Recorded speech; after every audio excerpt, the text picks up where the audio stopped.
Hi, my name is Gab, and this is the first interview in the English channel anyway. I've done like long interview in the French channel, they were horrible.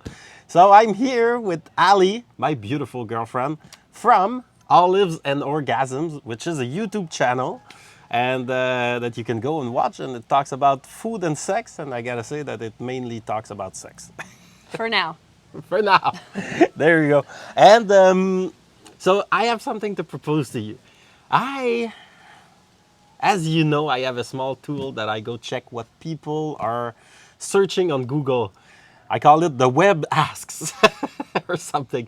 And the web asks funny questions.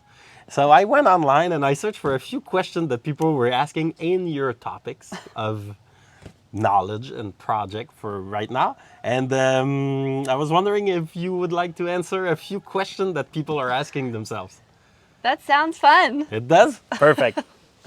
Okay. So, Uh-oh. What am I getting myself into? yeah. So, This is a great video, by the way. oh yeah? Yeah. You like it? I want to do one too. Maybe we'll do it one. We'll do one in French and in Spanish, and you can. I'm always willing to go on your channel. I know. I'm trying to steal all your subscribers right now.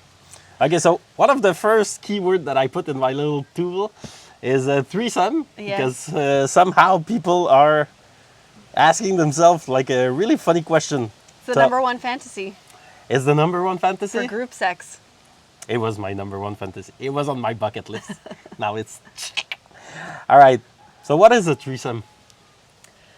A threesome is a sexual act shared between 3 people. Okay, That's So- pretty basic. but people are asking that a lot. Like, what is a threesome? So, second question that people are asking is how to get threesome. Now, that is a great question, and I definitely want to do a video about that. Oh yeah, I'm curious, what's the search volume on that? it's quite high. How to get threesome? It's just after how to find a threesome. I'm guessing that people who are searching how to get threesome is like they want to know how to find a threesome. I gotta do a video about that. Well, it gives you good content that you can expand on. You know, So how to find a threesome? I feel like there are so many good tips and tricks that we could give, but I also think that it really depends on the energy of the people because it might not work for everybody. I don't know, but let's just go with some general tips. What do we do to get a threesome? How do we do it? How have we been doing it? So, as we know, it's really hard to find people in everyday life, at the grocery store, even at a bar, to propose this to participate. So we usually go on the apps, and well, when I say we, I mean mostly I, and I represent me and Gab as a couple, and I just scroll the apps, and it's super time consuming, and it's kind of sucky and shitty because you gotta weed through so many before you find a good one. But the time and the commitment is so important to the process if you want to find a good quality woman or man to join you and your couple, or to join you and a friend. You don't necessarily have to be in a couple. And yes, so for my strategy is, as the woman, I do the approaching because I find that, for one, I like to have a connection with a woman, and that's really important for me for a successful threesome, because if she's like just into the guy, then obviously I'm going to be jealous and not want her around because I want to have fun too. And secondly, I feel that a woman feel more safe, secure, are more willing to be open and feel more relaxed if it's the woman that approaches them. So when I was a unicorn, I would always go on apps looking for couples, and most of the time when I spoke to the guy first, who was usually the one running the account, he was always, not all the time, but most of the time, they were always kind of shady and kind of creepy, you know, and didn't really float my boat, you know. But when I communicated with a woman, totally different story. And we've actually gotten feedback from people, from girls that we've dated, that, you know, right away they said, I knew I was talking to a girl right away. And we just connected on that level. So it's kind of a good icebreaker. And, you know, I always approach the situation with openness and honesty and just come off as really relaxed. But that's how Gab and I are in real life. We're very relaxed, honest, chill, cool people to hang out with. So, you know, I mean, I think we got energy going for us. That's probably the number one thing for us, which is why we're pretty successful at it. Because I always say on our dates, we have 100% closing success rate. And where was I going with that? Our energy, yeah, so being really open and honest and letting them know that that's what we're interested in, and, you know, let's meet up for a drink. And by the way, putting it out there right now, if there's some sexy time, that's great. We love sexual chemistry and energy. But if there's not, that's okay too. And let's just, like, you know, be friends. Let's just chat. People are interesting. I'm sure we have a lot to talk about. And so we kind of take the pressure off it in that sense to make them feel like we're not just hounding them. Because it has happened before that we've been on dates with girls and, you know, we haven't engaged in any sexual activity with them, but we became friends with them. And that's totally cool too. So just be relaxed about the situation and, you know, yeah, you got to be patient. If it happens, it happens. If not, then, you know, you just keep fishing. All right. Do you have anything to add to that? Well, I'm tempted to do like the journalist trick of I'm just asking the question here. Okay, let's No, keep but do I have anything to add? It's just like, just ask. That's what, like, the thing that I would add. Like, it's not gonna be like everyone who says yes, but if you ask one time per year and it's like, let's say your success rate is 10%, then it's gonna take 10 years. So then if you ask 10 times in a year, that happens every year. I mean, I'm like, still just working ask. on that statistic because I've been direct with many, many people. Just ask them straight up, friends of ours or friends of friends, be like, hey, me and Gab think you're really cute. Like, would you ever be interested in having some fun with us? And yes, I'm shy to ask it. And yeah, but most of the time they say no when it's in direct that way. I feel like if we were in a situation where, like, the vibe was right, then they would be more open to it. But asking someone through Messenger, you know, that you don't really talk to, I don't know. But Gab always says, like, you got to test more. You got to keep... We need more data. We need more data. We need more data. So I'll keep asking. So I guess that answers many of those questions that I see: how to find a threesome, how to get threesome, how to find a threesome partner, how to find someone for a threesome, blah, blah, blah, blah. Wow. But there's a good one here. How to initiate a threesome. Which I guess it's like that person who Googled that is there, it's in a room, we're three. What do I do? So how do you initiate a threesome? Well, I think we've had enough experience so far that, Please share. you know, usually works for us. So what usually happens is we go out on a date and we see if there's a vibe, some chemistry. And I really like to flirt with girls, especially in front of Gab. It's fun for me. And, you know, throughout the date, the girl and I are usually like touching a little bit, touching arms, flirting, like building this sexual chemistry between us, you know. And what usually ends up happening is after the date or towards the end, we'll just be honest and ask, so are you interested in coming back to a room with us? Or like just straight up being direct. And if they're feeling good, most of the time they are, they say yes. And then that's it. We get back to our room, we chat a little bit, we maybe have another drink, we chill on the couch. And then what ends up usually happening is it's always a bit awkward sometimes, so direct is the best way. I just usually ask, I ask consent, like, can I kiss you? And they just say yes, and then I start kissing them, and then things just kind of happen from there. So There is there is a timing where it's like we talk, okay, we change subject, we talk, we change subject, long pause, awkward silence. Then boom. That's the proper timing. Long pause, awkward silence. We talked enough now.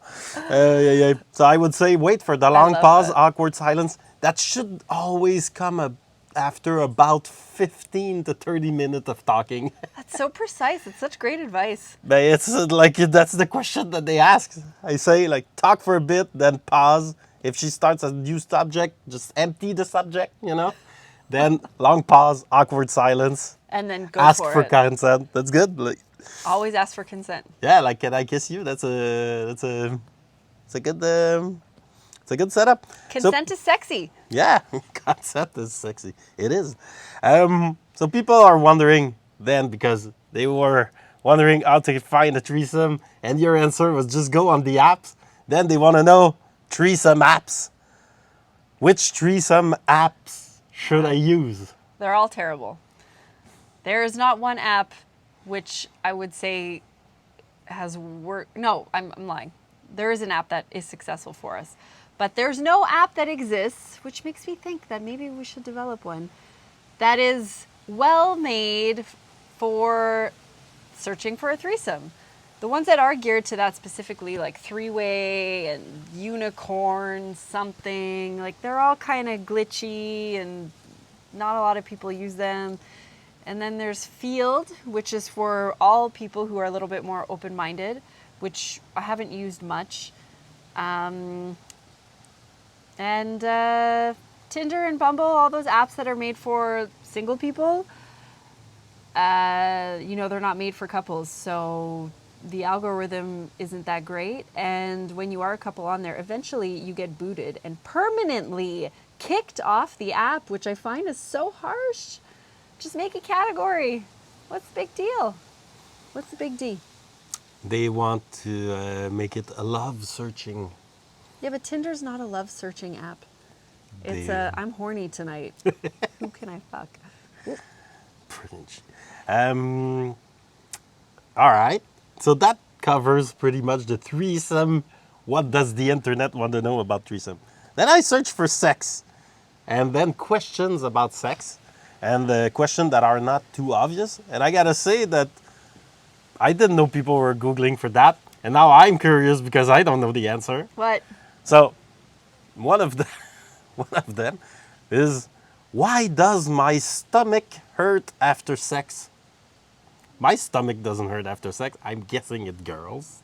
Well, I wonder if it's a girl or a guy who wrote that. Does your stomach hurt after sex?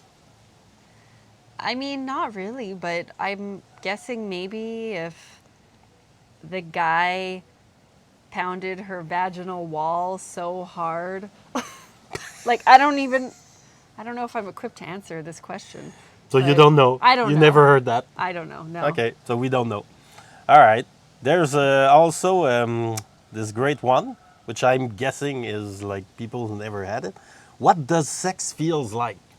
Oh, interesting. So we want to welcome all the underage people on our YouTube. We're Googling that. So what I'm does... sure it's not just the underage people that Yeah, Google maybe that. not. Like, I'm 25 years old now. I want to know.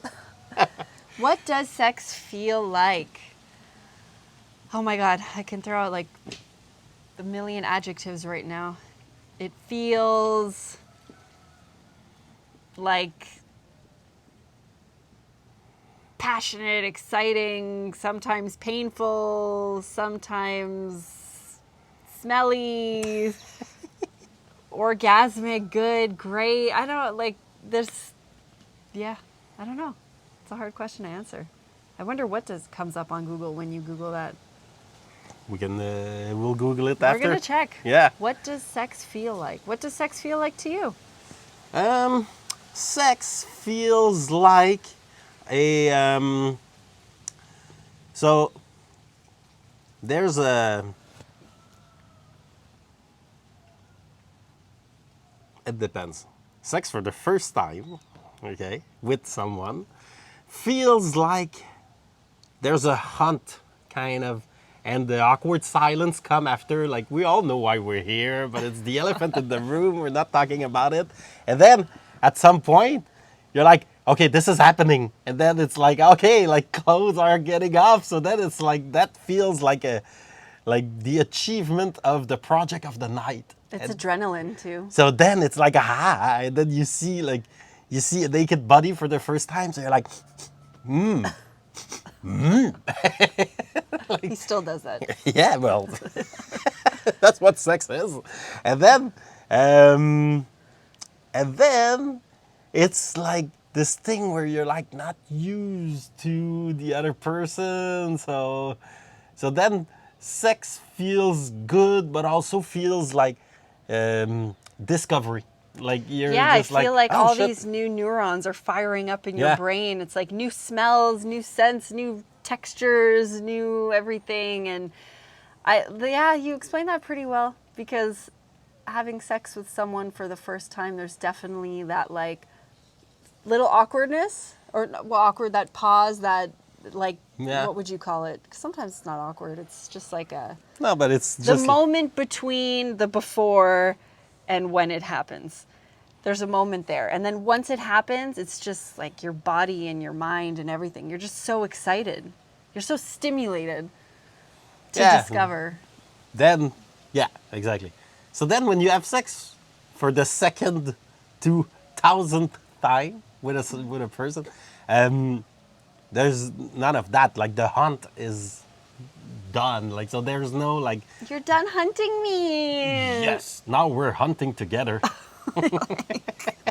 We're hunting partners now, and so then sex feels more norm. That's normal sex, though, because the other part is not normal sex. Like it doesn't happen that often, and it's like it's not that often that you have sex with like a new human.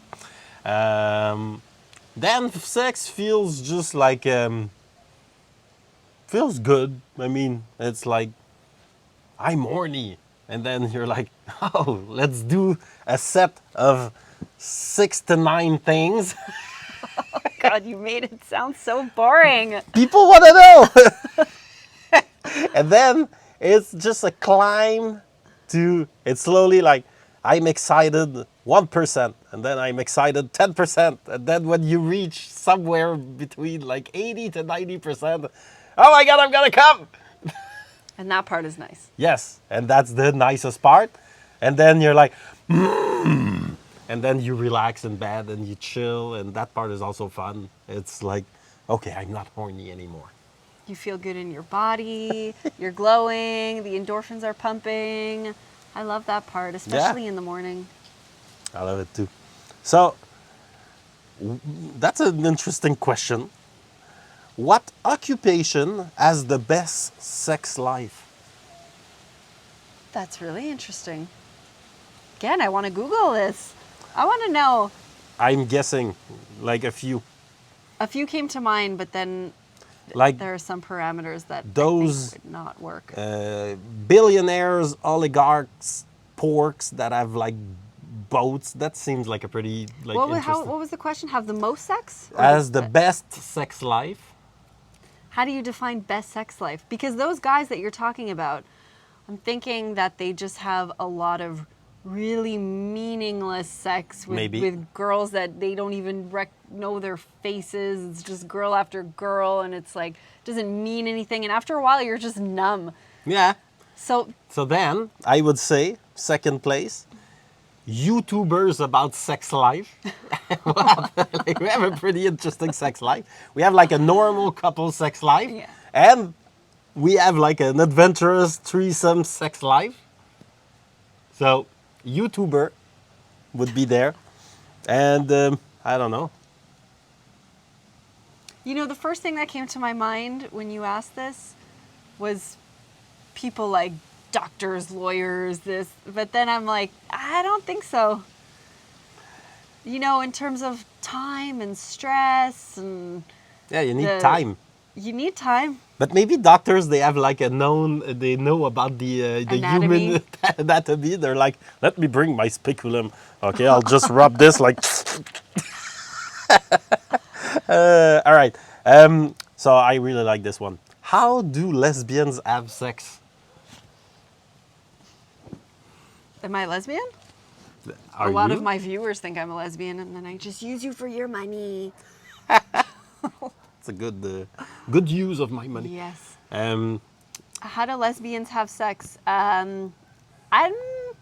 mean, I could tell you what I do with women in bed, please do. but I'm sure there's so many other things, techniques, positions that can be done that I just don't know about. How do lesbians have sex? They scissor. They rub genitals. They kiss. I mean, what is sex too, right? Like, they have use strap-ons. I mean, I'm sure they use strap-ons. They use toys. They play with each other, fingers, oral, sex, this, that. I mean, yeah, that's, they play with each other's bodies. That's it. Just like we do. I think that answers the question. I'm guessing that's a bunch of guys Googling that one. What does sex feels like for women? Well, we kind of answered that It hurts question. their stomach. Yeah. Oh my God.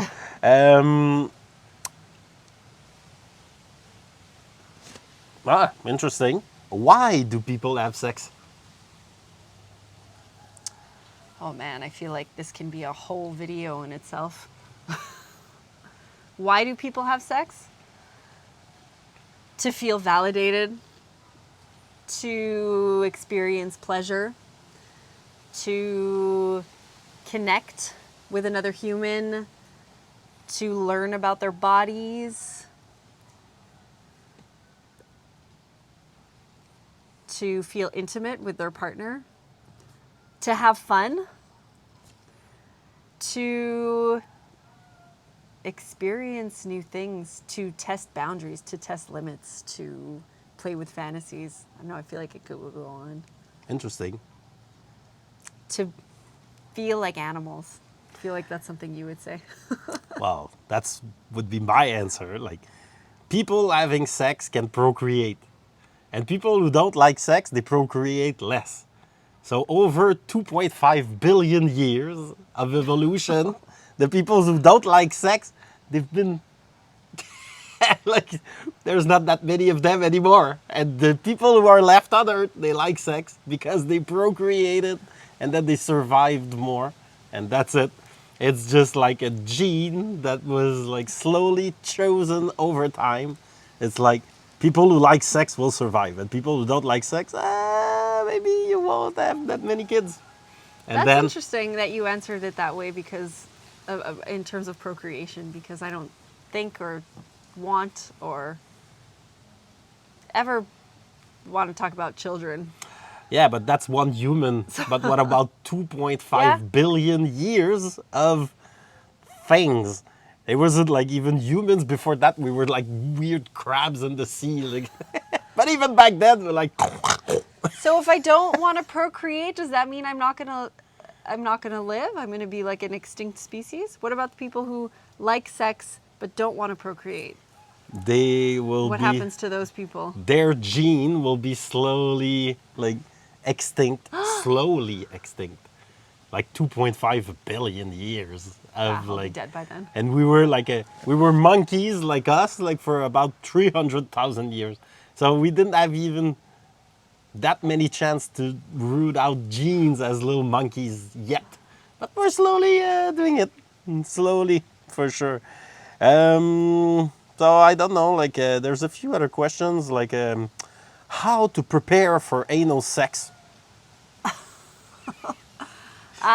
People want to know. Yeah, of course, that's a great topic.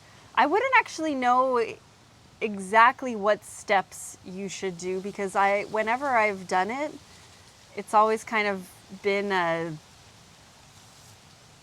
not a slow preparation, just let's do it today, okay, and I will like play with your little hole a little bit and then it just kind of slowly like it's in there. But I know that there are some people who are, well, first have like a psychological block to anal sex. So there's the whole, mental block aspect to it that needs to be worked out for a lot of people. And then there's, of course, the pain and the, gentleness approach that needs to be had with that. And I know some friends of mine have had experiences where it has taken them many sessions to prepare for that in terms of, using some lube, just playing with the area, using a little knuckle or finger here and there every time, little by little. And then you use like butt plugs and stuff like that to, stretch it and practice. And that's it. But I've never actually done like a full process anal prep before. I mean, I think the only time I've used butt plugs was with you for, like, we got excited and went to a sex store when we first met and bought like all these toys, which we've used like once. They're like collecting They're on the dust. shelves at the auberge. And it came in 3 sizes with like a little diamond, because I think guys also find it really hot when a girl has a butt plug in and you see like you can play with that. a diamond or whatever shining from her ass. And so we played with them, and I think the only ones I used was the small and the medium, because like the large one, it's just like, it's too big.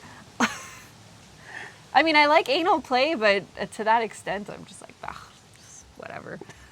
But we do have a funny story where one time I had it in me and I was sitting on you, not facing you, so like reverse cowgirl kind of, and you slapped my ass and it popped out and hit you in the face. Which was really funny. So these topics are great. And then I searched for a last topic.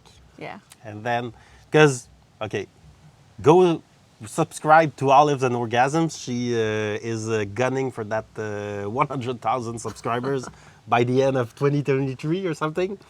And so do you know, like right now you have how many subscribers? 11,000. 11,000 subscribers. How many views you have on your channel, roughly? 1.5 million. 1.5 million. So I searched what people search for YouTube, and like YouTube, but then it's like how to delete a video. Okay, no, that's not it.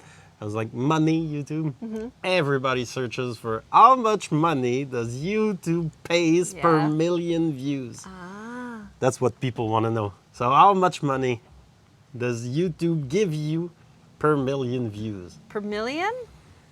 That exact number I'm not sure, but I could tell you how much I've made so far. Tell me how much you made so far.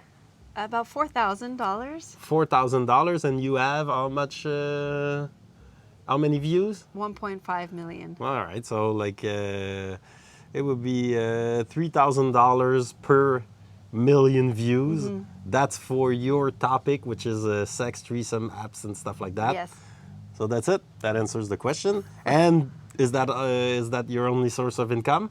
No, I also started a Patreon. Okay, go check it out.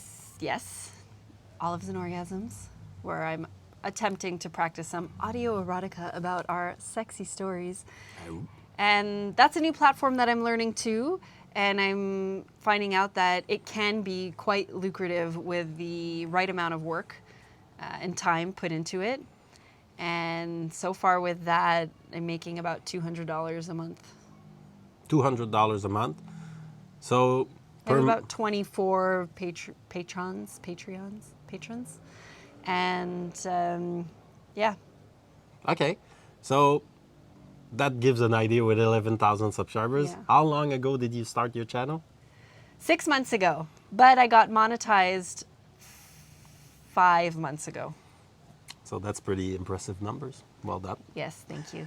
All right. So it was my first interview with Ali from Olives and Orgasm. I will see you after the interview too. Yes, I'm making you lunch. And so How about we do one in French or Spanish the next time? I'd love to try one in French. Yeah? Thank you for having me on your show. Oh, a show. This is good practice for me because I'm still learning how to talk to the camera, and he's so good. He's so natural. Yes, I have 25 subscribers. It's just because I'm a girl and I talk about sex. So anyway, thank you guys. Thank you everyone. Thank you. Thank you. That was fun. Thank you.